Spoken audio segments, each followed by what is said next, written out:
All right, good morning. We reserve a few minutes on Sunday morning to suggest news or trends that seem to be predicted by a literal futurist reading of the Bible. We're careful to use recognized, reliable sources for our news. There is a lot of sensationalism surrounding unfulfilled Bible prophecy, always will be. We don't want to add to that. We want to give you solid information. We're not saying the things we report are the definite fulfillment of prophecy, only that they're the things you'd expect by holding a Bible in one hand and a newspaper in the other, or I guess today, scrolling through the internet. One of the most outrageous predictions found in the book of the Revelation has to do with an image that comes to life. I'll read it to you, but first we need to meet two people who are prominent in this text. In the book of the Revelation, the world leader that we commonly call the Antichrist is mostly called the Beast. In the passage I'm going to read, he is the first beast.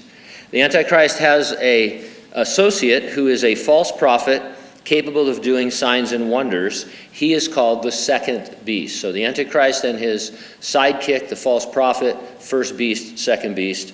Revelation 13:11, then I saw a second beast coming up out of the earth, and he exercises all the authority of the first beast in his presence and causes the earth and those who dwell in it to worship the first beast. He performs great signs so that he even makes fire come down from heaven on the earth in the sight of men. He deceives those who dwell on the earth, and by those signs which he was granted to do in the sight of the beast, telling those who dwell on the earth to make an image to the beast. He was granted power to give breath to the image of the beast, that the image of the beast should both speak and cause as many as would not worship the image of the beast to be killed. Until pretty recently, futurists had almost no idea what this image might be or how it could work out, you might say. How would it be given breath, and how could it kill those who don't worship it? Today, it's really not so difficult to see this could be a form of advanced artificial intelligence, AI. By advanced, I mean sentient. Here are a few excerpts from the latest postings by AI News. Chess robot breaks child's finger after premature move. Aerobot went rogue at a Moscow chess tournament and broke a kid's finger after he had made a move prematurely. The robot, which uses AI to play 3 chess games at once, grabbed and pinched the child's finger. Unfortunately, despite several people rushing to help, the robot broke the kid's finger. There are certain safety rules, and the child apparently violated them. When he made his move, he did not realize he first had to wait. A study in 2015 found that 1 person is killed every year by an industrial robot in the United States. That it's not funny, obviously, but you're playing chess and the robot attacks you. As robots become ever more prevalent in our work and personal lives, that number is going to increase. Second article, U.S. federal courts uphold ruling that AIs can patent inventions. Dr. Stephen Thaler, the founder of Imagination Engines, created a device called DABUS that consists of neural networks. DABUS was used to invent an emergency warning light, a food container that improves grip and heat transfer, and more. In August 2021, a federal court in Australia ruled that AI systems can be credited as inventors under patent law.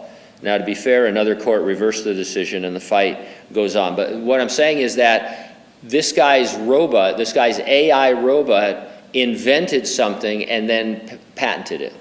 And so the patent would belong to Aerobot. OpenAI's GPT-3 is a convincing philosopher. GPT-3 is a powerful autoregressive language model that uses deep learning to produce human-like text. Eric Schwidge,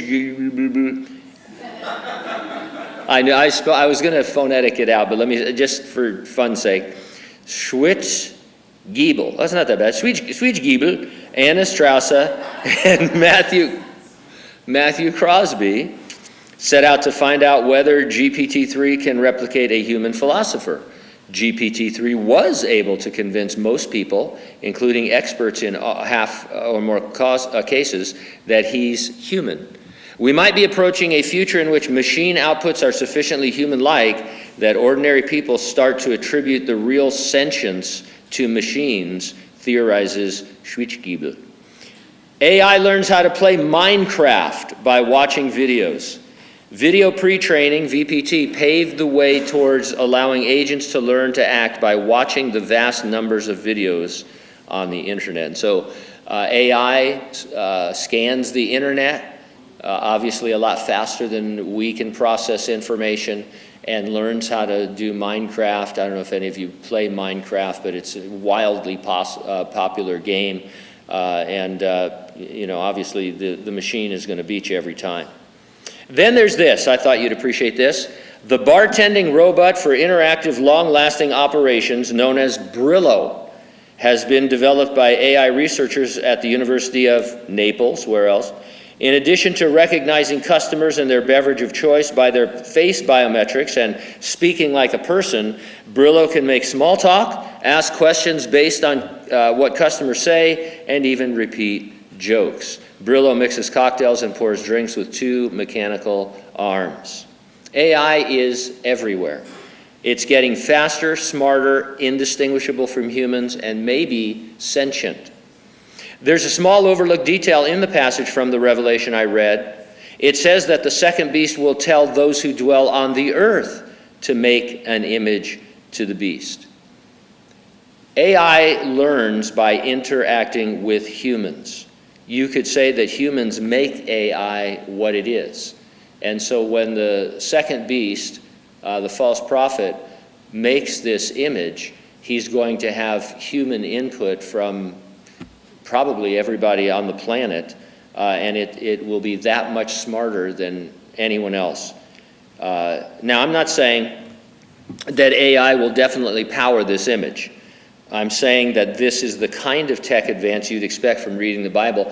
You wouldn't be surprised if it turned out to be AI, but we have to wait and see. Our wait, though, is going to be over before the Great Tribulation, because Jesus promised to come and resurrect the dead in Christ of the church age and then rapture living believers, take us to heaven, and we would not be subject to the wrath to come on the earth. Are you ready for the rapture? If not, get ready and stay ready and keep looking up, because ready or not, Jesus is definitely coming.